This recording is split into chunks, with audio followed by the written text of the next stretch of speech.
Vous n'êtes pas venu ici pour favoriser le M23 et ce serait dommage que la population s'en prenne à vous. Vous êtes venu pour nous aider, vous n'êtes pas venu pour avoir de problèmes. Ces mots sont ceux du président Félix Tshisekedi au général Jeff Nyaga, commandant de la force régionale de la communauté est-africaine. Droit, visage ferme, à côté de son homologue kenyan, William Ruto, le chef de l'État congolais fustigé le 4 février 2023 l'inaction de la force régionale. Comment en est-on arrivé là? Je m'appelle Fred Baouma, je suis analyste et secrétaire exécutif de Ebuteli, Institut congolais de recherche sur la politique, la gouvernance et la violence. Vous écoutez le 5e épisode de la saison 3 de Ponajek, capsule audio d'Ebuteli et du groupe d'études sur le Congo de l'Université de New York. Son ton était nettement différent de l'optimisme affiché quelques mois plus tôt. En septembre 2022, lorsque Félix Tshisekedi donne une interview à France 24 et à RFI, Bunagana est depuis plusieurs semaines sous contrôle du mouvement du 23 mars. Le président annonce, confiant l'arrivée imminente du contingent kenyan de la force régionale. Les Kenyans, affirme-t-il, vont d'ailleurs entrer par Bunagana. Il obtient aussi quelques progrès diplomatiques, notamment à l'issue de la réunion de Luanda le 23 novembre 2022, qui aboutit à une feuille de route enjoignant au M23 de se retirer des zones occupées sous peine d'y être forcé par une intervention militaire. Près de 3 mois plus tard, la force régionale qui s'est depuis déployée peine à montrer ses muscles.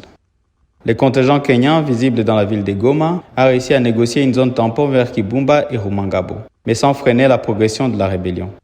Bunagana est toujours sous contrôle du M23, qui a étendu sa zone d'influence jusque dans le territoire de Masisi, au point d'assiéger la ville de Goma. Aussi, le processus politique de Nairobi et de Luanda piétine. Et enfin, la frustration de la population envers la MONUSCO et désormais la force régionale atteint des limites inquiétantes. Et c'est dans ce contexte que le sommet de Bujumbura s'est tenu le 4 février 2023 en présence de 6 des 7 chefs d'État de l'Afrique de l'Est. Seulement, dans cette rencontre, la RDC est apparue isolée. Les communiqués finaux de la rencontre s'éloignent de positions traditionnelles du gouvernement congolais.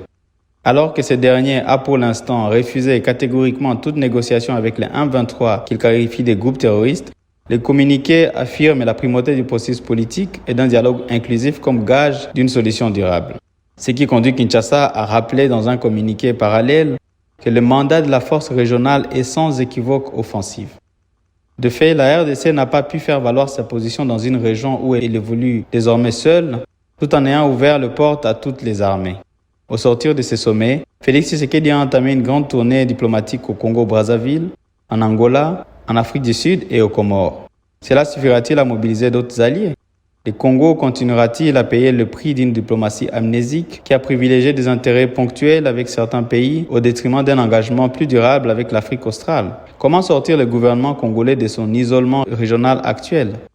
Difficile de répondre à toutes ces questions. Cependant, la rencontre de l'Assemblée de l'Union africaine prévue mi-février, ainsi que la visite prochaine du président français, offrent des perspectives de réengagement international. Mais au fond, la solution à cette crise passera d'abord par la capacitation de FARDC, et cela dépend principalement de la volonté du gouvernement congolais. En attendant, vous pouvez rejoindre notre fil WhatsApp en envoyant Je, Essai ou Ebuteli au +243 894 110 542 pour recevoir Ponajek chaque vendredi sur votre téléphone. À bientôt.